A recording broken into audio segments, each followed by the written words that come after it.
Family, what's going on with y'all? Welcome back to another video. Today, I want to talk to y'all about when is the best time to pray. Because I know as new believers, as we're starting our walk with Christ, we usually think that there's a perfect time to pray. We usually think that, there's a perfect place to pray. But the truth is like the perfect time and the perfect place is right now, and right where you're at. Like you can pray any time of the day and any emotion that you're feeling. A prayer of thanks, a prayer of happiness and joy. Pray, like you can pray anytime, but the best, best time to pray is when things seem to be going right. When everything seems to just be happening for you, when you're at your most joyous and your most happiest, like when you're just having the greatest day ever. That is truly the best time to pray. And I say that because the enemy comes to steal, kill, and destroy. And bad things are bound to happen, as the Bible tells us. Like people think that just because they begin their walk with Christ and they become a believer, like, bad things aren't going to happen. But let me tell you this, bad things are going to happen. Like, um, you're going to feel grief. You're going to feel sadness. You're going to feel pain. You're going to feel all of these things. Like it's bound to happen. Even Jesus felt all of these things. Jesus felt all of these emotions.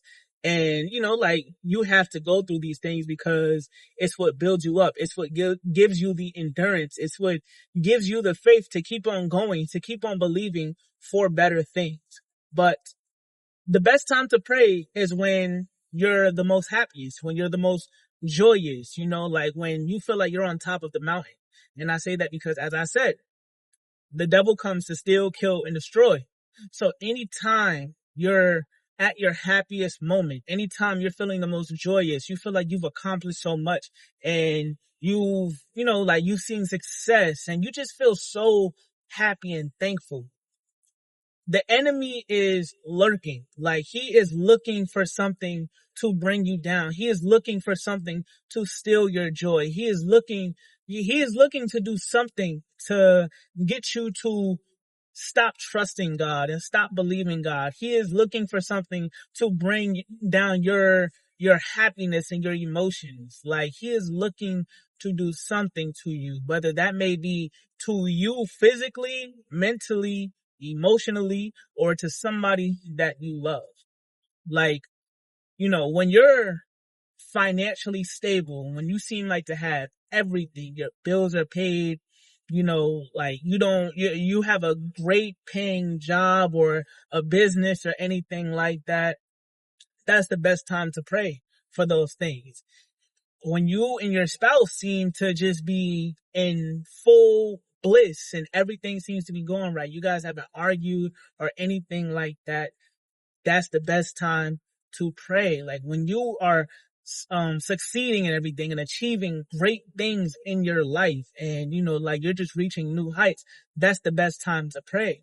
Because believe the enemy he's forming a plan to bring you down. So when you're financially stable, the devil is going to bring something about in your life that's going to cause you going to attempt to cause you to lose all of your finances. That could be, let's say you lose your house or, I don't know, something personal in your life to cause you to lose all of your wealth and all of the money that you've attained. When you and your spouse seem to just be at the peak, at the pinnacle of love and marriage, like he will cause any little argument between you two to get you to separate, to get you to stop feeling that love, to get it to be separation within that marriage. And now you guys hate each other and like you don't want to be around each other. And when you're succeeding a lot, when you're achieving new heights in life, the enemy is looking for something to get you to fail. Like, like let's say let's say you're a salesperson and you've been on a roll. You made like 10 sales in a row. Let's say you sell cars. You made 10 sales in a row. And it's like now somebody comes in and you're on a streak. Like you're feeling high. You're like, all right, I sold 10 cars. I know I'm going to make this sale today, but the next person that you're trying to sell to, they say no. So now you're like, oh man, like, like he's going to do anything to cause you to doubt yourself, to cause you to stop trusting God, to stop being faithful in God. So this is why it's the best time to pray, because we have to be aware, like best believe that the enemy is doing something, is going to come about. But the best thing that we can do for ourselves as believers is be prepared. Be prepared for those times. Be prepared for when the enemy tries to bring us down. We must be prepared, but also be aware, because the worst thing that can happen is that we know that let me rephrase this. The worst thing that can happen is thinking that we're just gonna succeed and, like not have to go through hardships, not have to go through trials, and not be aware that the enemy is forming something to get us to fail. That's the worst thing that can happen, because best believe it's coming. Best believe it's going to happen. And best believe when it does come, it's going to be as a shock if you are not aware, if you are not prepared. The devil is lurking. The devil is looking for something to cause you to stumble, to cause you to stop trusting and believing in God. Just look at David, for example. King David, he defeated Saul. My apologies. He defeated Goliath. He became king. He's achieved great success. He slayed the 10,000. Saul slayed the 1,000. But the way the devil got him to fall is by sending Bathsheba. And as we all know, or as we should know, he ended up killing Bathsheba's husband, Uriah, in the battlefield.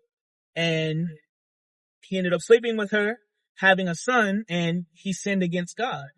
Like that was the greatest sin that David committed. King Solomon, as another example. King Solomon, he achieved great wealth, the richest man that ever lived. He achieved great wisdom. He was the wisest man that ever lived.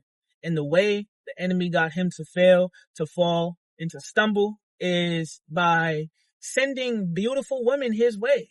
As we know, he married over 700 women and had about 300 concubines. Like there is no reason why any man should have 700 wives. Like that is insane. But that caused him to fall. He started believing in their pagan gods and he fell away. Like he fell out of the faith. He stopped believing in God and he started putting his trust and his faith in these other things. And it's because the enemy threw something his way, which was like he had a very lustful heart. So he was just placing these women in the same place that he was, like he had so much, he was so focused on the women and the things of this world. And he wasn't aware that the enemy had a plan for him as well, just as God had a plan for him. We can even use Jesus as an example, because as we should know, in Matthew 4, after Jesus came out of the desert from fasting, out of his 40-day fast, the first thing the devil did was come to tempt him. This was when Jesus was at the top of his spending time with God. He just came out of one of the greatest things like we could ever experience, which was spending personal time with God, 40 days and 40 nights, feeling refreshed, feeling just rejuvenated. And the devil came to tempt him. But being that Jesus is God, he wasn't tempted. He didn't fall easily for the temptation. But I say all that to say, one of my favorite speakers, men of God to listen to is Myron Golden. And something that he always says is disruption always follows intention. So when you are intent on being joyous, happy, when you are intent on achieving great things in your life, we must always remember that disruption is always going to follow. The devil is always going to follow what's good. And it's not because he wants to experience good things. It's because he just wants to bring you down. He wants you to experience what he goes through in life. He wants you to feel pain and agony and sorrow and suffering and sadness and depression, anxiety, stress. He wants you to experience all of these things. And it's always when you're at your most joyous moment. This is why the Bible tells us to be of a sober mind. A lot of people, including me, I used to think that being of a sober mind just means to not smoke or drink or anything like that. And if you truly understand, yes, it can mean that. But it also means don't get so high and distracted by the goodness that you forget that the enemy is lurking, that the enemy is seeking to destroy what God has brought about in your life. Don't be so distracted and so focused on the good. Yes, be thankful for the good, appreciate the good. Thank God every day for the good that you have in your life. But don't become so distracted and forget that there's also bad that's trying to come about. There's also evil that's trying to come about. That the enemy is trying to, just do anything to tear down what God has built in your life. The enemy will always send disruption in the midst of joy. So we must pray for the awareness. We must pray for the strength to endure these things. We must pray that we are not caught off guard, and we must pray in those times of joy. Pray for the bad while being in the good. Be prepared. Be aware. Because the worst thing is when you're not prepared and when you're not aware. And then, you may get a $50,000 bill or something. Like, it could be any little thing or big thing that the enemy tries to bring about and cause you to lose your faith in God. There's been many times in my life where, I was feeling so joyous. I was on fire. I'm like, oh yeah, I'm so thankful. I'm so happy. And it was one little instance that caused me to lose all of my faith, that caused me to stop believing and stop trusting. It's like, man, it's so easy for especially new believers, but it's easy for all believers to fall and start believing in the enemy, the lies of the enemy. But especially as new believers, because you're still weak in your faith. Yes, you may have faith in Jesus Christ. You may have faith in God, but it's not as strengthened because you don't know what it's truly like to feel disappointment. You don't know what it's truly like to go through suffering, while you're walking this walk. You don't know what it's truly like to feel like you're on top of the mountain and everything that you dream of is happening, and then it all gets ripped away. So we must pray. We must be aware. We must be prepared for those times, So I hope this helps. Don't forget to like, comment, subscribe, share this with a friend, with a new believer, or somebody that you love, and just remind them to be aware, to be prepared for those times, be prepared for the darkness as we're going, to the light. Be prepared for the times where the enemy is bringing about disruption in the middle of your joy. Be aware, be prepared. I love y'all. I hope y'all enjoyed this video. And I'm out. I'll catch y'all in the next one. It's time.